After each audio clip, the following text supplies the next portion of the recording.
活一世，难道他只为清白而活吗？妹妹面露苦涩，说我果然也重生了。我默默点头，我也重生了。你曾受过的虐待我都受过，但我从未自暴自弃，也从未觉得自己脏。尹婉仪满眼泪光地问我，你也曾受了很多苦，你是怎么撑下去的？我坚定地回答她，因为我心中谨记，错的是施暴的男人，他们都不知悔改，我又为何要想死？尹婉仪痛哭了一场，逐渐放下过去，随我走出三皇子府，回到尹府开始新生活。重生后，庶妹拒绝嫁给太子，宁愿上吊自杀也要和我互换婚约，嫁给不受宠的三皇子。我就知道她也重生了，只因上一世太子在夺嫡时失败，放了把火烧了太子府，整座太子府沦为一片火海，庶妹也在火海中葬身。而我家的三皇子宇文锦却夺嫡成功，登基为帝，我也被封为皇后，重活一世。他要抢了属于我的夫君，也要抢了属于我的后位。可他不知道的是，宇文锦平日看着温良恭顺，私下却是一条毒蛇，冷血残酷，以折磨人为乐。他为达到目的不择手段，出其不意咬上一口就能让人毙命。我嫁给宇文锦后，备受折磨，过着生不如死的日子。若不是一位颇有先锋的道士给我看相，他说我天生奉命，日后必为皇后，宇文锦才放过我，留我一命，否则我早就被他折磨死了。走进大厅，我冷言拆穿了尹婉仪的把戏，真想上吊自杀，就在自己屋中悄悄吊根绳子，在大厅中闹腾这一出，生怕别人不知道，生怕没人来救你。爹劝我少说一句，指责我不关心庶妹。我爹宠妾灭妻，都快沦为京都人笑柄。他独宠长相美艳的二姨娘，把尹婉仪也当作心头宝，连我娘的钟馗之权都被二姨娘抢走。我冷冷的道：妹妹，你别闹了，你想嫁给三皇子，不想入东宫，让爹奏请皇上收回我与三皇子的婚约，改成你，不就顺了你的心意？爹指着我说，我把事情想得太简单了，圣旨已下，断无收回的道理。况且妹妹嫁给太子的圣旨，可是爹多次请向皇上奏请，费了一番功夫求来的。爹想让心爱的妹妹入东宫，日后成为皇后，又怎么能反悔？自己打自己脸呢？尹婉仪见爹有松口的迹象，心生一计，提出要在我二人共同出嫁当天，故意把轿子抬错，以此互换亲事。入洞房的时候吹了蜡烛，第二天醒来，生米已煮成熟饭，断无反悔的道理。爹爹斥责妹妹胡来，却经不住他以死相逼，无奈点头妥协。尹婉仪立马换了笑脸，移开脖子上的绳索，仿佛看到后位近在咫尺。尹婉仪冲我得意一笑，小声嘀咕：姐姐，对不住了，你的人生我要了，你的皇后之位也将是我的。可他不知道，我也重生了。我莞尔一笑，一入宫门深似海，希望他之后还能笑得出来。大婚这天，阳光明媚，我穿上凤冠霞帔，屋外传来乐鸣声。送我上花轿时，母亲红了眼眶，声音哽咽地向我道歉，说是她没用，让尹婉仪抢了我的夫君。太子身体孱弱，怕我嫁过去跟着受苦，又嘱咐我千万不要爱上太子。我安慰他是服侍或未可知，无论太子是不是良人，都不会再比宇文锦更差劲了。大红盖头遮住了我的眼，在丫鬟知雪的搀扶下，我坐进了太子来迎亲的喜轿。喜庆的唢呐声在耳边响起，与妹妹喜轿擦肩而过。我被抬入东宫之中，月亮悬在枝头，清辉洒进屋内，伴随着一阵咳嗽声。太子宇文玄推门而入，恰好风吹灭了红烛。黑暗中，宇文玄掀开我的盖头，手摸索着脱掉了我的衣服，他的手指冰冷，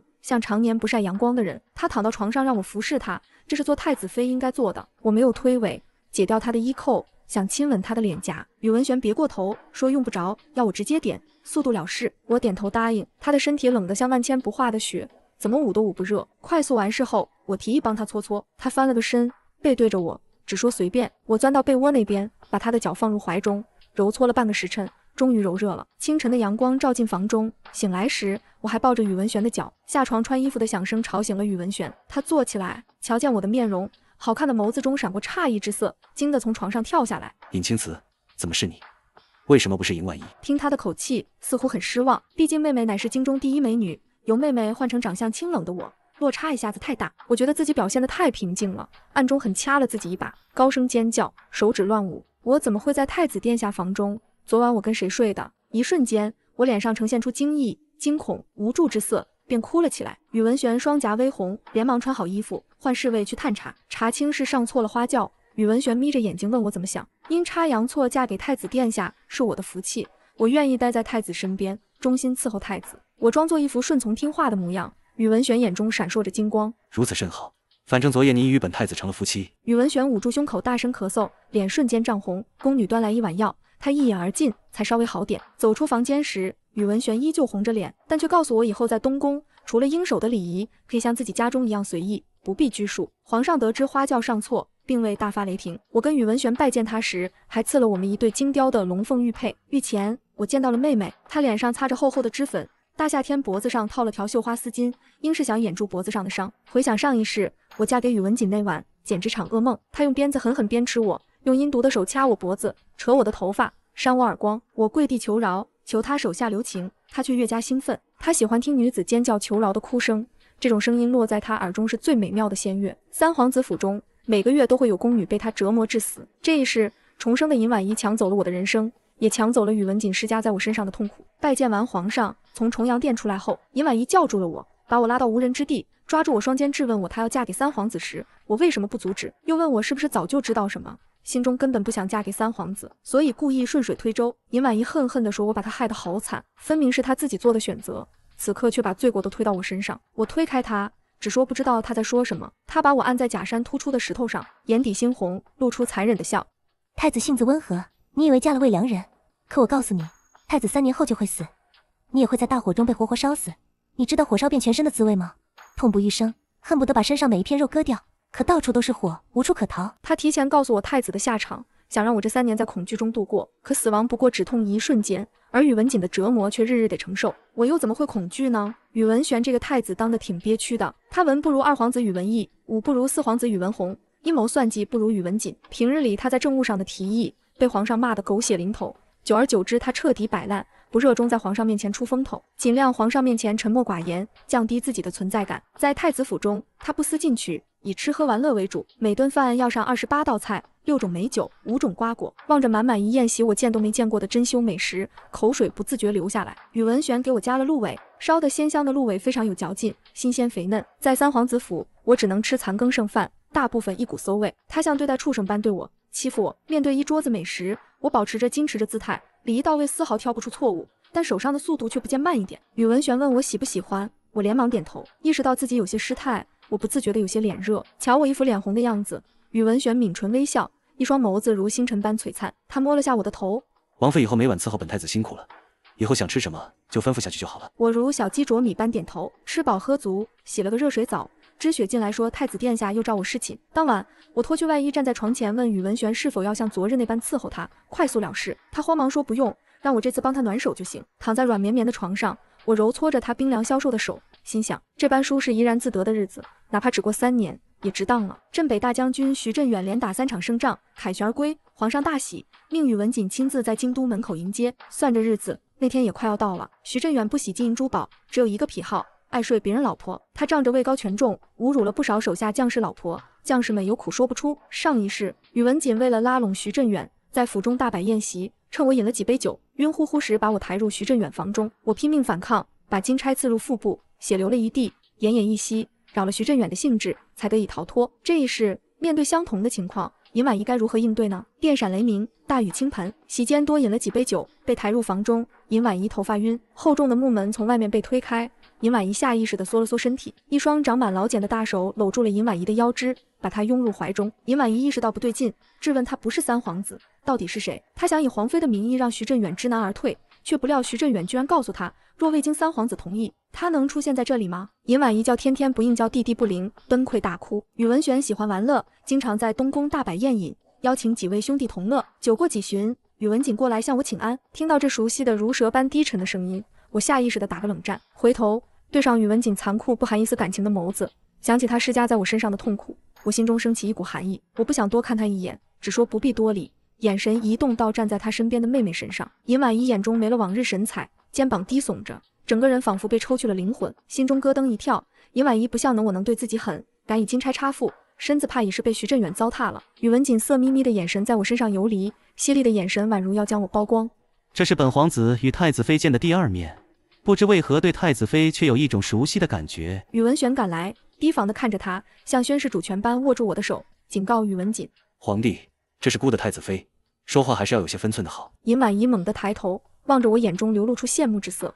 说是自己逾越了。宇文锦欠身说：我带尹婉仪来屋中小坐。平退宫女后，她再也忍不住，双眸通红，眼泪大滴大滴落下，不断地重复自己后悔了，问我应该怎么办。握住她发颤的手，我出言安慰她，实在跟三皇子生活不下去，不如请爹爹帮忙奏请皇上与三皇子和离。尹婉仪的请求，他一定会同意。可尹婉仪却说不行，甚至责问我当初为何不阻拦他。大滴大滴眼泪从尹婉仪眼眶涌出，尹婉仪歇斯底里的咆哮：如果爹知道我被徐振远侮辱，一定会觉得我败坏家风，不会帮我。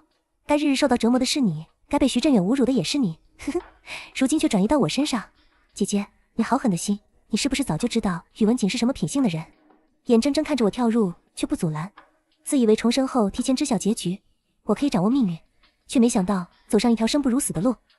尹青瓷，我恨你！我用手绢帮他擦去眼泪，却告诉他不要把罪过都推到我头上，我不背这个罪名。他应该恨害你的人宇文锦，而并非我。对于他的遭遇，我深感同情，但是一切都是他自找的。在东宫无人管我，我便越发放肆起来，捉蛐蛐、下水捞鱼、放风筝，做了上辈子不敢做的事情。同时，我也在外面打通了一些人脉，希望能在3年后挽救太子府。这天，我放的风筝断了线，掉到假山上，我徒手爬上假山去取。假山中有一道密门，熟悉的声音从密门中传来，是宇文玄的声音。同他说话的是心腹侍卫莫影。莫影问宇文玄，对皇位真的无一丝可求，真的要这样做吗？宇文玄却说，本太子无心权力之争，这皇宫于本太子而言如同牢笼，父皇身体越来越虚弱，估计撑不了3年。命人暗中把假山挖通，父皇驾崩后，本太子和太子妃假死而逃，去民间过平淡的生活。莫影试图挽留，宇文玄却不为所动，只说人各有志，他志不在庙堂，紧紧拽住风筝一角，我不敢发出一丝声响。原来前一世太子府的大火是宇文玄自己放的，我们都以为他死于火中，其实他借火遁逃了。自小在勾心斗角的宫中长大，愚蠢的人早就被碾成灰。宇文玄心中透亮，扮猪吃老虎，把所有人都蒙在鼓中。他跟宇文锦是2种截然相反的性格，一个向往自由平凡的生活，一个喜欢权力是要做95之尊，但他们都一样强大腹黑，善于伪装隐忍。若不是偷听到宇文玄的秘密，与他朝夕相处的我都没察觉到他的心思。我掐紧手心，咬破了唇，你不想当什么太子，身居高位却想过平凡人的生活，就像占着茅坑不拉屎，尸位素餐，坑的是黎民百姓，怎么能让暴虐残忍的宇文锦登基为帝？像他那种恶魔只配下地狱。在太子府数月，知雪跟府中宫女搞好关系，打探到宇文玄的喜好。太子喜5月，爱骑射，喜欢吃城东孟大娘卖的桂花糕，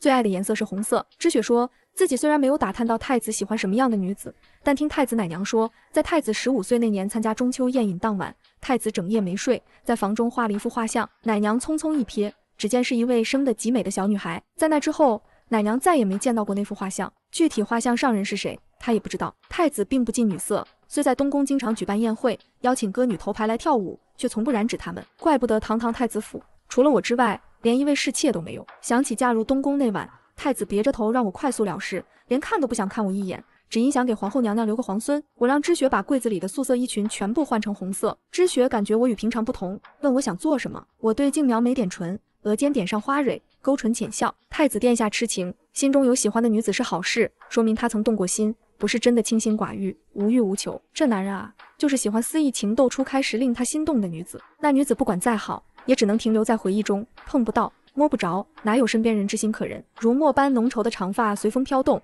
一袭红衣飘扬，我光着脚在湖旁不停地旋转，如玉的素手婉转翻飞，飘逸的裙摆与荷花交相辉映，在他路过之地翩然起舞。宇文玄的视线果然被我吸引，向我走来。我妹妹是京都第一美女，我亦有沉鱼落雁之貌。当我翩跹起舞时，仙足轻点，衣袂飘飘，宛若落入人间的仙子。宇文玄看我的眼神变得痴迷，他上前搂住我纤细的腰肢，问我怎么穿这么少，又关心我湖边风大，当心着凉。我媚眼如丝，声音娇软的要他把我抱进屋中。之前的青涩都是装的，上一世拜宇文锦所赐，伺候男人的本事我懂得不少。关上门，宇文玄将我放在软床上，转身欲走，我一把住他的手，将他按在红香软帐内。我娇媚地朝他撒娇，殿下，今晚就留在臣妾这儿。今晚臣妾不想给你捂手，也不想快速了事，我们既然成了婚，自然是要做些夫妻间的事。一片红霞爬上宇文玄的脸，他喉结滚动，声音变得干涩，问我是不是真心愿意。我说自然，真心实意，愿与君相思相守。宇文玄主动吻上我的红唇，放下纱帐，盖上被子，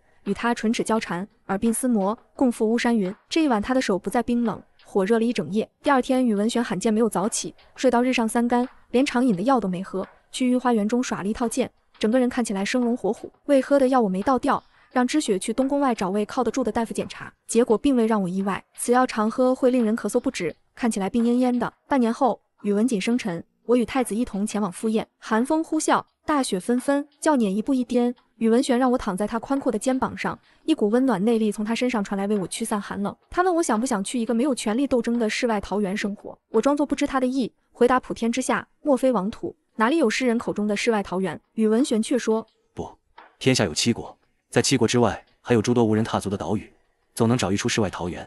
本太子会让青瓷过得比在东宫更舒服更自由。我反问，如果我不想去，他会不会丢下我？上一世宇文玄独自逃了，留下尹婉仪在大火中活活烧死，我会不会也成为他的妻子？宇文玄紧紧把我搂住。青瓷是本太子的妻，青瓷待的地方就是本太子心之所向。这半年我做他最爱吃的糕点，穿他最喜欢的衣裳，尽心尽力侍奉，哪怕是为苦行僧也能被感化。三皇子府中聚集了诸多朝堂上重臣，争相给宇文锦敬酒拍马屁。宇文锦让太子坐在他左侧，说太子来迟了，只剩这一个座位，自古以来又为尊，哪有让太子坐左边的道理？宇文玄笑着坐下，毫无怨言。有眼力劲的官员都看出宇文锦有夺嫡之心，陛下经常在朝堂上夸赞他，打压太子。可我知道，这不过是皇上磨练太子的手段，给他制造一个强大的对手，让他在争斗中磨成一柄锋利的剑。在皇上心中，还是认可他这个太子，想把皇位传给他。上一世，若不是皇上以为宇文玄死了，这皇位根本轮不到宇文锦。一位颇有先锋的道士走进来，三皇子请他上座，以示看重。他唤此人为云鹤子，说他隐居山林，难得于市井中行走，既然来了，不如给他二人算一卦。云鹤子摆摆手，说自己一介草民，不敢给他二人算命，真要算一卦，恐怕要折寿10年。宇文锦捏起酒杯，装作无意指了指我跟尹婉仪，说那便给太子妃和王妃算一卦。云鹤子望向我，掐指一算，说我天生奉命，日后必为皇后。此言一出，在座的所有人视线都望向我，每人心思各异。宇文锦看我的眼神最为火热，像盯着价值连城的珍宝，迫切地想要得到。宇文玄身体微侧，挡住他的视线，眉间露出一丝不悦，掷地有声：青瓷乃本太子的妻，本太子登基为帝，自然会封她为后。云鹤子算的这一卦纯属多余，还是多饮些酒，少做这些无意义之事。上位者的威压从太子身上释放出来，德高望重的云鹤子立刻闭了嘴，落座饮酒。宇文锦哈哈大笑，怪不得皇兄近些日子不怎么咳嗽了，原来是娶了位好妻子，连身体也越来越好，红光满面。太子妃必有过人之处，伺候男人的手段比满春楼头牌高明不少。一边阴笑着，宇文锦边运用内力朝太子所做的檀木椅击去。他想让太子摔个狗吃屎，在朝中官员面前出洋相。被宇文玄提前察觉，他大袖一挥，一招借力打力，将内力弹回去，正击中宇文锦所坐的椅子。檀木椅砰一声摔倒在地，宇文锦摔倒在地，偷鸡不成蚀把米，在众目睽睽之下出了丑。众位官员想笑都不敢笑出声。宇文玄把眼中震惊的宇文锦扶起来。刚进门的时候也不见皇帝行礼，现在倒想起给本太子行礼。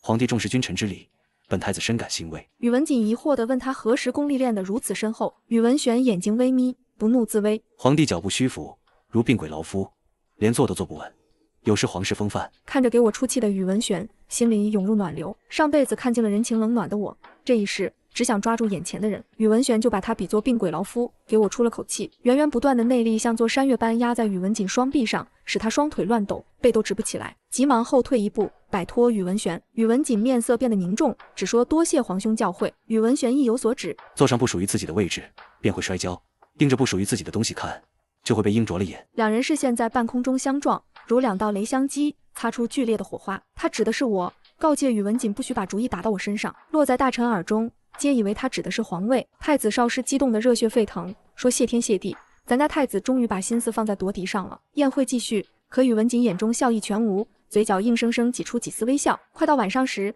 尹婉仪给我使了个眼色，我会意起身离席，跟着他来到屋中，问他是否还好。尹婉仪摸了摸肚子，说三皇子对她虐待不减，不过她怀孕了，待她生下孩子后，日子便有了依靠。我心中巨震，他想得太简单了，一位畜生怎么配当爹呢？指望畜生当爹后会悔改，跟指望赌徒能戒赌一样，遥不可及。我问他宇文锦是否知道此事，他说还没来得及。我想劝妹妹别生下这个孩子，却不知怎么开口。端起茶壶，尹婉仪眼神闪烁地给我倒了杯茶。妹妹，我能体会到你的苦楚。前些日子我做了个梦，在梦里我嫁给了宇文锦，他像打牲口一般打我，把我当作木偶玩物随意虐待，惨无人道的折磨让我的深夜哭醒，泪染床单。做错事的是施暴的男人，他不配当一位夫君，甚至不配当一个人。我询问过太子，咱们离国也有与皇子和离的先例。妹妹，这日子咱不过了，姐姐祝你与他和离。你若想生下孩子，等和离后，我给你找个安静的地。尹婉仪眼中闪过一丝动容之色，眼神犹豫，忽然抬手打翻了我欲送进口中的茶盏。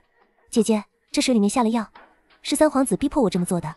他听说你是天生奉命，对你起了觊觎之心，今晚就想把你强占了。他又和我说让我速速离开三皇子府，以后不要跟他单独在一起，对他要格外小心。屋外传来一阵重重的脚步声，贴身丫鬟在门外敲了3下门。尹婉仪一听，眼中闪过一丝恐惧。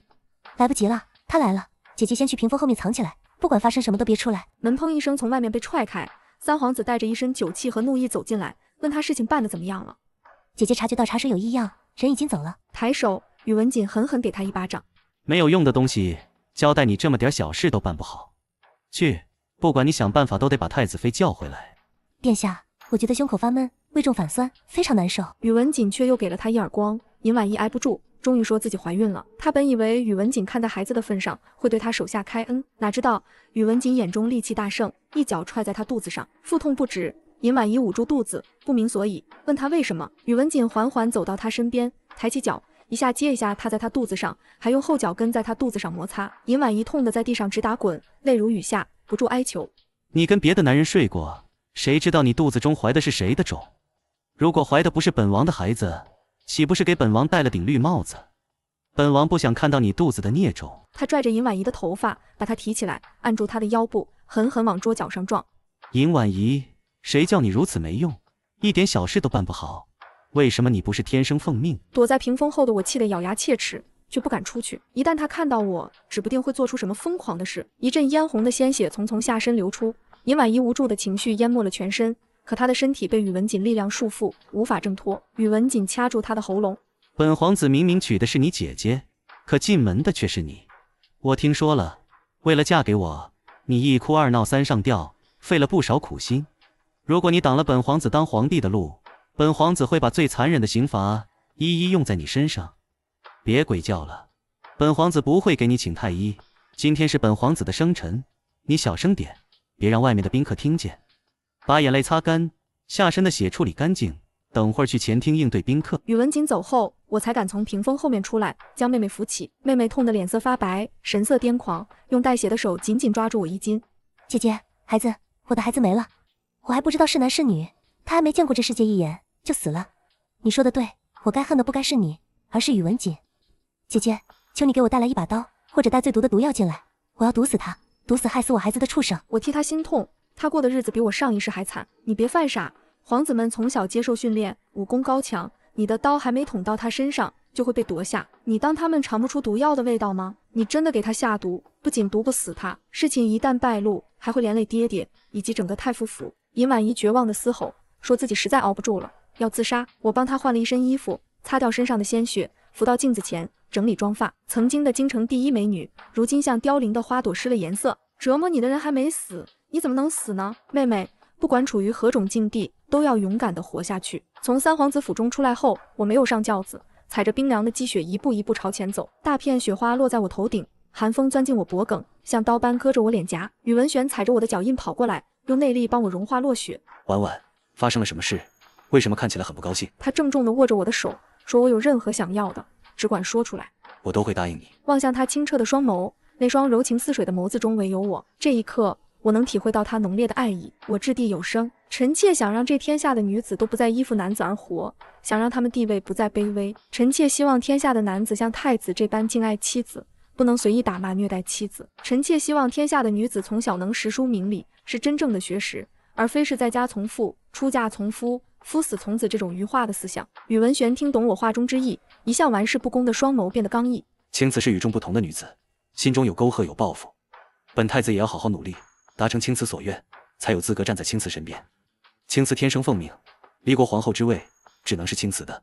我们并肩而行，朝东宫走去。他撤去了内力，雪花落在彼此头顶，一同摆了头。宇文玄言出必行，表面上跟以前一样吃喝玩乐，暗地里结交官员，组建自己的势力。在朝堂上，他也不再藏拙，屡屡提出独特有远见的看法，令皇上刮目相看，大为赞赏。与三皇子亲近的官员遭到弹劾与打压，朝堂上分成两股势力，每日上朝就是一股恶斗，剑拔弩张，不能行差踏错半分，稍微说错一句话，就会成为敌人攻击的把柄。皇上越来越重视太子，东宫书房桌子上堆的奏折越来越高，每天批注到深夜。我在旁边安静陪着他，在他歇下来的时候为他递上一杯热茶，在他嘴中喂一块清香四溢的桂花糕。春日融化了厚厚的积雪，经过一个冬天的蛰伏，边疆邻国敌军也蠢蠢欲动。宇文玄越来越忙碌，日日早出晚归，有时只顾着与少师谈论政务，连午膳都没有时间吃。这晚我为他磨墨时，见他眉头紧紧皱在一起，不时叹口气：“殿下有何忧心事，可以说出来，让臣妾帮您参详一二。臣妾虽是女流之辈，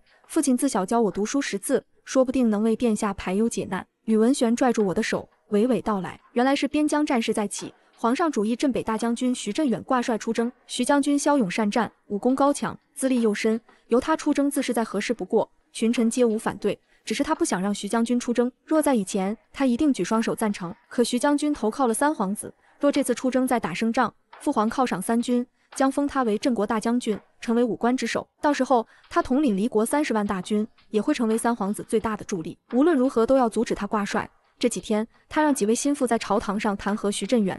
这几位心腹均被皇上大骂一顿，说他们战前动摇军心，被皇上狠狠打了板子。我问他主意谁挂帅，答案竟然是四皇子宇文宏。我低声惊呼，原来四皇子竟是太子的人，上一世都未曾看出来，也不知宇文玄还藏着多少底牌。宇文玄刮了一下我的小巧的鼻子，本太子与四弟从小一起习武，情同手足，他与我推心置腹，愿意拥护我。我们之间并非君臣之义，而是朋友之义。我心生一计，眸光闪动，臣妾有个办法，乃是小女子的想法，殿下附耳过来听听，若是觉得不妥，就当臣妾班门弄斧。宇文玄凑近我在他耳边一阵低语，听完后，他在我脸颊上狠亲了一口，说此计甚妙，夸我真乃他的福星。次日，皇上在星辰阁摆家宴，邀请几位皇子同桌而食。星辰阁是宫中位置最高之地，在这里能将整座京都的风景尽收眼底。与皇上同桌吃饭，几位皇子都细嚼慢咽，尽量不发出一丝声响。皇上让他们随意些，又出言敲打说玉不琢不成器。宇文玄是一块璞玉，就是性子太温和了些，需要好好打磨一番。此言暗指人有心将皇位传给太子，而宇文瑾不过是磨练太子的工具，让他不要生出非分之想。宇文瑾眼中闪过一丝不易察觉的狠厉之色。小时候，您常常带我去城外别院玩耍，还让我骑在您脖子上。自从我被封为太子后，您就再也没有带我去过。宇文玄帮皇上倒了一杯酒，皇上并未责怪他不敬，畅快大笑，说他长大了，也该肩负起属于自己的责任，怎么能像小孩般老想着玩？几位皇子心中羡慕，他们可没有这种殊荣，特别是宇文瑾，他的母妃不受宠，小时候连让皇上抱一抱都难。几人共同登高赏景，宇文玄忽然指了指皇宫旁一座面积辽阔、装饰的富丽堂皇的院子，问那座是谁的府邸，回答那里是徐将军的住所。皇上回答那里是徐将军的住所。宇文玄故意说道：“哦，怎么比东宫建的还奢华？不过徐将军劳苦功高，一人之下万人之上，行为有所僭越，倒也无妨。”皇上高兴的双眸逐渐变了阴霾冷冽，虽未发言，但几位皇子都感到一阵寒气，问宇文瑾对于徐将军僭越之举怎么看。徐将军是位粗汉子，不拘小节，建造府邸事件大了些，自己肯定都没注意。徐将军为离国立下汗马功劳，况且边疆战事告急，由徐将军披甲上阵，儿臣觉得父皇不必在这件事上为难徐将军。宇文玄附和：“徐将军征战数十载，乃是离国最有声望的大将军，这次出征也是众望所归，民心所向，请父皇依三弟所言，不要计较他僭越之举。”皇上想起前几日弹劾徐振远的几位官员，昨日纷纷递上认罪书，声称有眼无珠，错怪了徐将军，甘愿受罚。众望所归，民心所向，时间长了是不是功高震主，连皇上都不放在眼中？一丝猜忌涌入皇上心头，皇上目光变得尖锐，他终于发话说：“徐将军年纪大了，到了该回府邸享受安乐的年纪，不能让如此奢华的府邸闲置，也该让年轻人出征，为离国注入新鲜血液。”太子这句话切中要害。自古帝王多无情，哪位官员让皇上生起猜忌之心，就离死不远了。但皇上心善，念在徐振远多年征战的份上，让他自请解甲归田。徐振远在朝堂上老泪纵横，频频诉苦，也挽不回皇上要撤了他的心。回府邸后，他连夜拆了府中围墙，将占地面积缩小一半，又把府中花大银钱修的奢靡装饰全部砸掉，再不敢像以前一样高调。四皇子宇文宏自请去边疆为国而战，皇上非常欣慰，当场允了。送别宇文宏那日，宇文玄拍着他的肩膀鼓励他，拍马而去，恣意大笑，说他找云鹤子算了一卦，能活到70岁呢，让宇文玄不必为他担心。经过此事后，在政务上碰到解不开的结，宇文玄总会同我商讨，询问我的看法。我开玩笑一般说道：“自古女子不得干政，若是让外人知道臣妾在殿下旁边非议朝中之事，京中人会骂我是妖妃，一人一口唾沫星子就能把臣妾淹死。”宇文玄让我坐在他旁边，说我多虑了，他会护在我前面，帮我抵挡风雨。宇文瑾派进来的奸细都被处理掉了，整座东宫都是他的人，我为他出谋划策的事绝不会外泄，怪不得东宫中少了些熟面孔。宇文玄看似看玩闹，其实小心谨慎，心思周密。我俯身双眸直勾勾盯着他，问他消失的宫女红绡生的光艳逼人，艳若桃李。他为宇文玄端茶送水10多次不小心打翻茶杯，惊慌失措时流下的泪珠，就连我见了也不免心动。难道真狠得下心把他杀了？连忙否认，明知他是细作，本太子又怎么会中他的雕虫小技？况且本太子也不喜欢他那种女子。反问，那殿下喜欢哪样的女子？可是殿下藏在书房暗格里画像上的那位女子，在寝殿与书房我都细细找过，并未找到奶娘口中所说的画像。我猜测她的书房中设有暗格，只是我还没有找到。宇文玄面色不自觉变了变，果然被我猜中了。惊鸿一瞥，令他连夜画下来难以忘怀的小女孩，又怎么会轻易将画像丢了呢？殿下不是说与臣妾坦诚相待吗？那位女子是谁？臣妾知道她身份，又不会害她。若她还未嫁娶，臣妾亲自上门说亲，把她迎进东宫。宇文玄不悦，推开我。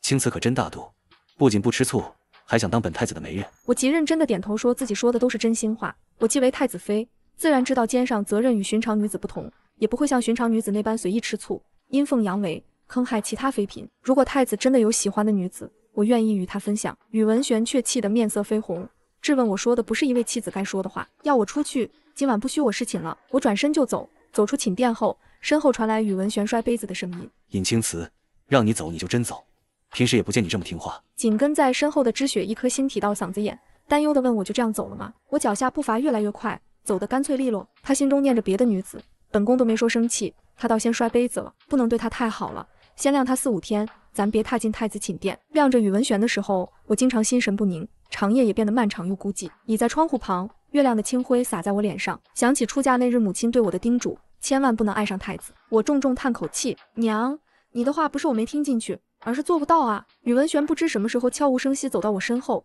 问我什么事情做不到，吓了我一跳。我问他怎么来了，他把我手塞入我怀中，说自己手凉了，想让我给他暖暖，把我挠得痒得紧。我故作生气，说不愿意给他暖。他向我道歉，吹灭蜡烛，哄着我往床上走去。折腾了一整晚，日子过得飞快。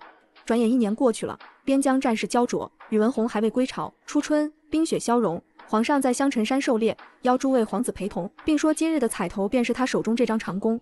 别看这把弓看着平平无奇，乃是由玄铁千锤百炼而成，伴随他30多年。今日谁猎得的猎物最多，他就把这张弓赏给谁。宇文瑾志在必得，说皇上这张弓他看中了许久，今日一定要拿到手。他转头望向我，说听说我也会骑马射箭，不如也去山林中走一遭，看是否能射些兔子。尹婉仪偷偷朝我摇了摇头，我正欲拒绝，皇上开口同意了，被迫上马。我拍了拍马背，白色骏马嗖一声疾驰而去。宇文玄很快追上来，一匹汗血宝马从我们身边星速般踏过。宇文瑾纵声大笑，嘲讽宇文玄只顾着女人，是不可能赢过他的。今日赢的只会是他。我瞧不得宇文瑾得意，让宇文玄追上去。宇文玄却说一把弓而已，本太子才不在乎。我出言相劝，你不在乎，可追随你的人在乎，他们时时刻刻关注着你一举一动。你压制宇文瑾越多，越能得到他们拥护。这一年，朝中形成东宫党和三皇子党，斗争愈发激烈，已成水深火热之势。宇文玄又嘱托我几句，踏马而去。我瞧见几只山鸡搭弓射箭，正中他们咽喉。一只羚羊被我射中右腿，一瘸一拐往山上跑。到手的猎物怎么能放弃呢？我策马紧追，2位侍卫紧随身后。这只羚羊跑到一条溪水边，体力不支，被我一箭射穿，倒地不起。2位侍卫下马，走到溪边想要帮我捡回来，却被远处飞来的箭矢射中胸膛，还未碰到羚羊，就跌入溪水中，丢了性命。不远处，宇文瑾举着弓，脸上露出虚伪的惋惜之色。哎呀，本皇子想射羚羊，结果不小心射歪了，射死了太子妃侍卫。太子妃不会怪罪本皇子吧？我搭弓对准宇文瑾，若本宫这一箭不小心射中三皇子咽喉，把三皇子射死了，三皇子不会怪罪本宫吧？仿佛听到了极好笑的笑话，三皇子仰天长啸，笑声在山林间回荡。若被你射死了，是本皇子技不如人，本皇子绝不会怪罪太子妃。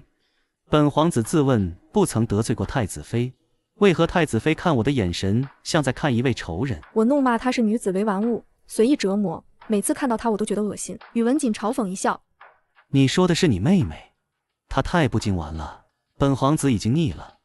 本皇子现在对你很感兴趣，尹青瓷做本王的妃子吧，本王许你皇后之位。我怒斥他不知羞耻，往后太子登基，我自然就是皇后。宇文瑾阴诡一笑，你还蒙在鼓中呢，今日这整座香尘山上都是本皇子的人，太子捕猎时不慎被老虎咬死，皇上悲痛欲绝，难以自持，无法继续主持朝政，将皇位传给我。我高声尖叫，他居然想要谋权篡位。宇文瑾很喜欢看到我害怕的样子，就像猎人看到跌入陷阱的猎物。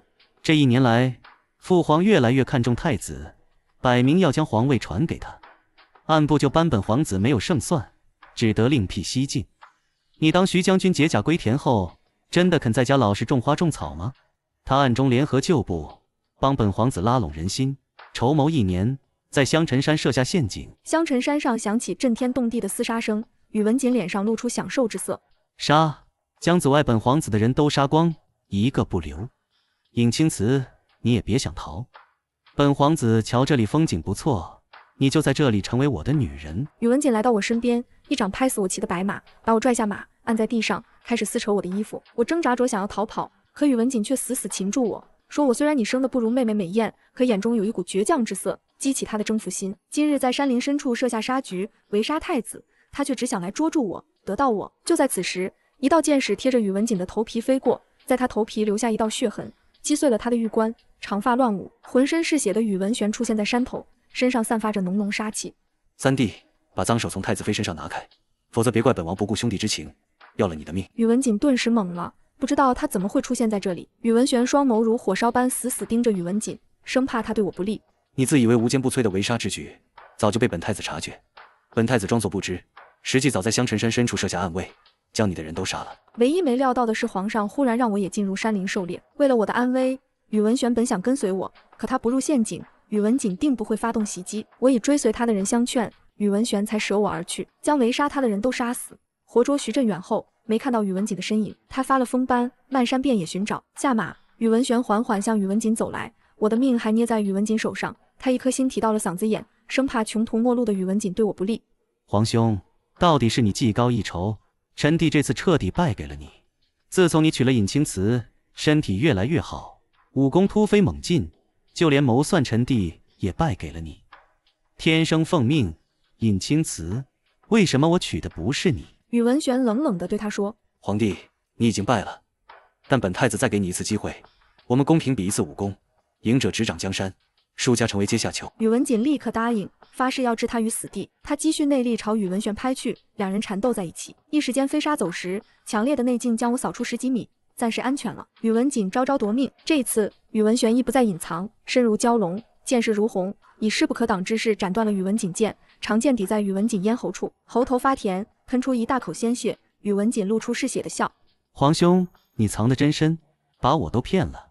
你别以为你赢了，只要你没登上皇位，我就还有机会。他的声音戛然而止，一支箭矢射中他后脑勺，瞬间要了他的命。我举着弓，心中无比畅快。上一世我心中最痛恨的人，终于被我亲手杀了。这一天我期盼了许久。殿下，野火烧不尽，春风吹又生，您会怪我擅作主张吗？就算宇文瑾有谋反之心，可毕竟是皇上儿子，皇上念在那点亲情，会留他一命。我必须在此趁他重伤时解决他，为妹妹，也为前世的我报仇。宇文玄走到我面前，接过我手中的弓。三弟意图谋反，本太子失手杀了他，是他咎由自取，与青瓷何干？他帮我背下宇文瑾的命，皇上并未怪罪他，望着宇文瑾的尸体流了几滴泪，命人把他厚葬。宇文瑾死后，三皇子党以摧朽拉哭之势倒台，追随三皇子的官员或入狱，或处死，或转头投靠宇文玄。朝堂之上，再也没有人能与宇文玄抗衡。我为妹妹求了个恩典，妹妹免过死劫，可以回家伺候父母。尹婉仪整天躲在房间中，让我不用多事。也许死亡对我来说才是解脱。宇文瑾虽死，可我的身子被他践踏，已无脸见爹娘。我从房中把他拉出来，站在阳光下，问他为什么会觉得丢脸。重活一世，难道他只为清白而活吗？妹妹面露苦涩，说我果然也重生了。我默默点头，我也重生了。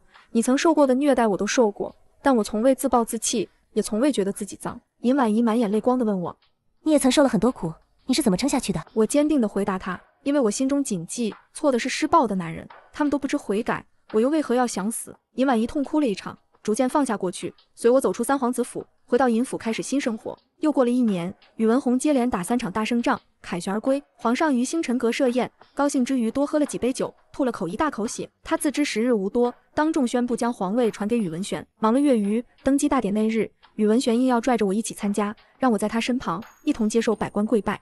青瓷，以后你就是朕的皇后，替朕管理偌大的后宫，有你在朕身旁，朕很安心。陛下，谢谢你对臣妾无条件的信任。当了皇帝后，宇文玄彻底放弃心中向往的自由，日日忙于政务，后宫唯有我一人，我也开始替他张罗选秀女之事。知雪请来了他的奶娘，我将画的32幅画像展现在他眼前。经过本宫探查，太子15岁那年来宫中参加中秋宴饮的女眷一共有32位。嬷嬷，你看看，太子当晚连夜画的是哪一位？是萧翰林家的长女，还是郑大人家的千金？奶娘仔细看了一遍，摇摇头说都不是。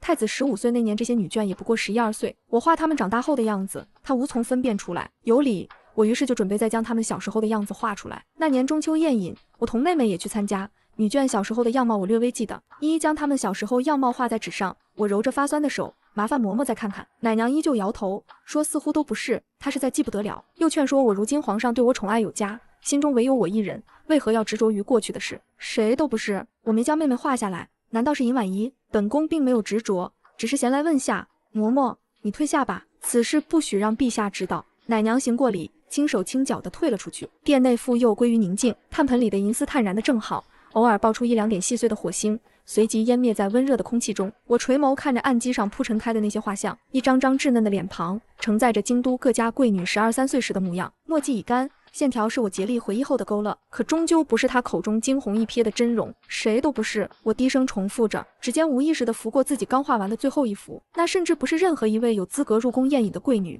只是我凭着对妹妹幼年模糊印象的随手勾勒。笔触停在尹婉仪3个小字旁，墨色浓重。难道真是她？这个念头只盘旋一瞬，便被我按了下去。不，若是婉仪，奶娘不会认不出，宇文玄更不会是那般讳莫如深的态度。心里那点说不清道不明的探究，像投入镜湖的石子，漾开几圈涟漪后，缓缓沉底。奶娘说的对，陛下待我如何，6宫皆知，亦是我心深切所感。执着于一幅陈年画像，倒显得我气量狭小，辜负了他一片赤诚。我将那些画纸慢慢隆起，放入一旁专程废稿的檀木匣中，轻轻合上盖子。有些事或许不知，才是圆满。窗外天色向晚，斜阳的余晖给宫殿的琉璃瓦镀上一层暖金色。我刚吩咐知雪将晚膳备得清淡些，宇文玄踏入殿内时，身上还带着初春夜晚的微凉气息，以及一丝不易察觉的疲惫。褪去朝堂上威严的12张文冕服，他穿着长服，玉冠束发，眉眼间是回到我身边时才有的放松。他摆摆手，免了我的礼，目光扫过案几，在合上的檀木匣上略微一顿，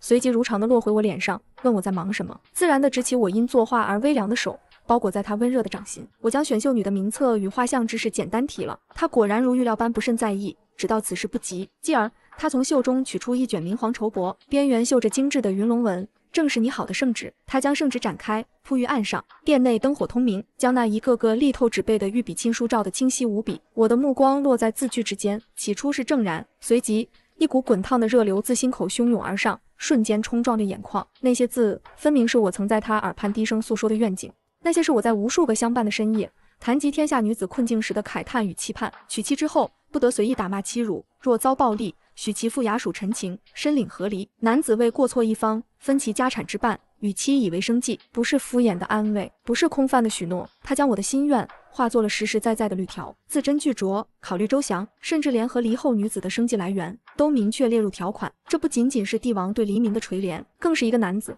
对他妻子梦想最郑重其事的回应与支撑。视线模糊起来，温热的液体不受控制的滑落，我甚至没能读完，便已哽咽，声音颤抖，带着难以置信的沙哑。陛下，您都记得，臣妾以为国事繁忙，您早已忘记了。话未说完，他已伸手用指腹极其轻柔地拭去我颊边的泪，那动作小心的如同对待易碎的珍宝，然后手臂环过，将我拥入他宽厚温暖的怀抱。熟悉的龙涎香夹杂着他身上清冽的气息，将我全然笼罩。朕对青瓷许过的诺，何曾有一句忘记？他的声音响在头顶，低沉而坚定。你说的话，字字句句，朕都放在心上。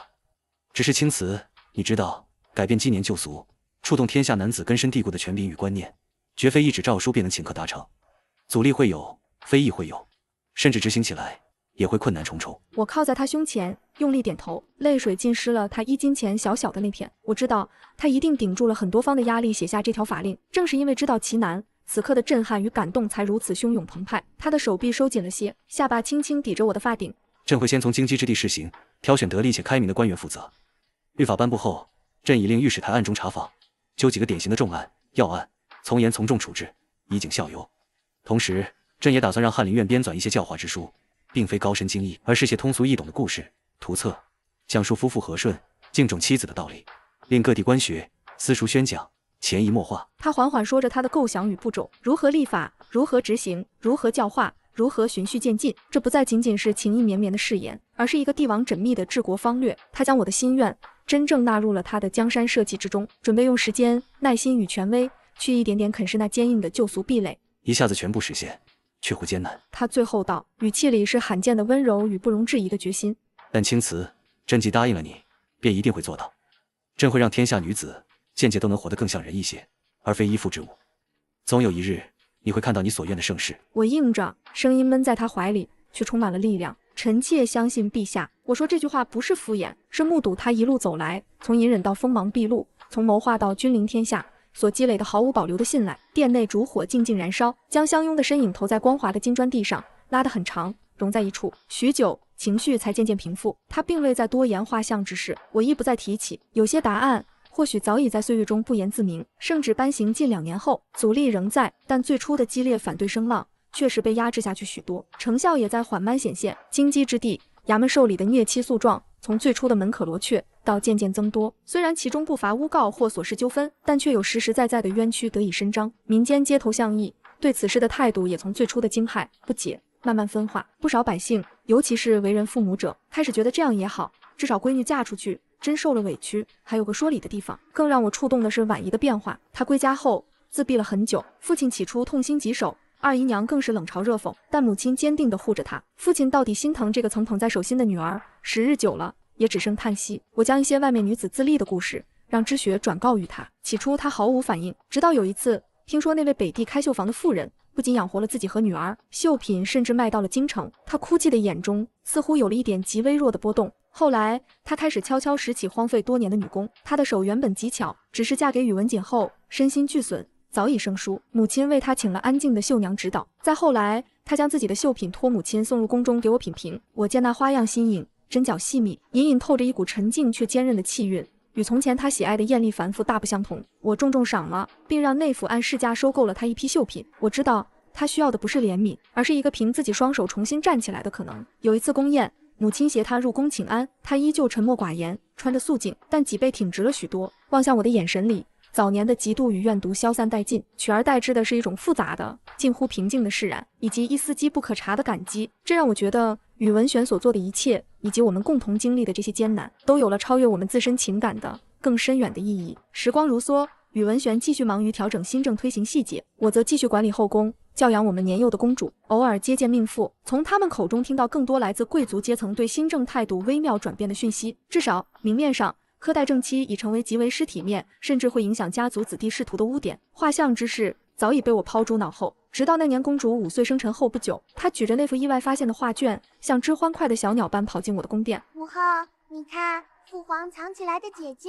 画卷展开的瞬间，我仿佛被定住了呼吸，所有曾被遗忘的遥远的细节穿过10余年的光阴，呼啸着撞回我的记忆。那不是我凭借任何想象会出的他人，那分明就是12岁的我自己。在那个我因被妹妹排挤而略显孤寂，却自得其乐的中秋宫宴午后，原来她深夜不寐，丹青描绘，小心珍藏的不是任何别的惊鸿一瞥，而是那样一个平凡午后，树下看蛐蛐的稚气未脱的尹青瓷，没有早一步，没有晚一步，没有家族权势的考量，没有奉命预言的加持，仅仅是一个少年，在人群之中看见了那个穿着红裙、笑得两眼弯弯的小女孩，便将她的模样刻进了心里，藏进了画中。一藏就是这么多年，我忽然明白了许多事，明白了她初见我时的震惊与克制，明白了她后来种种看似矛盾却最终走向坚定的选择，明白了她为何能如此深刻地将我的悲悯与愿望化为他自己的执着与行动。前路或许仍有风雨，旧俗的坚冰也非一日可容，但我知道执我之手的那个人从未忘记初心，亦将与我并肩，一步步去实现那个关于天下女子都能活得更有尊严的遥远的梦想。画卷被我用一只新的锦囊妥善收好，放在了装匣的最底层。窗外春风又绿了宫墙柳，而我们的路还在向着更明亮的远方坚定的延伸。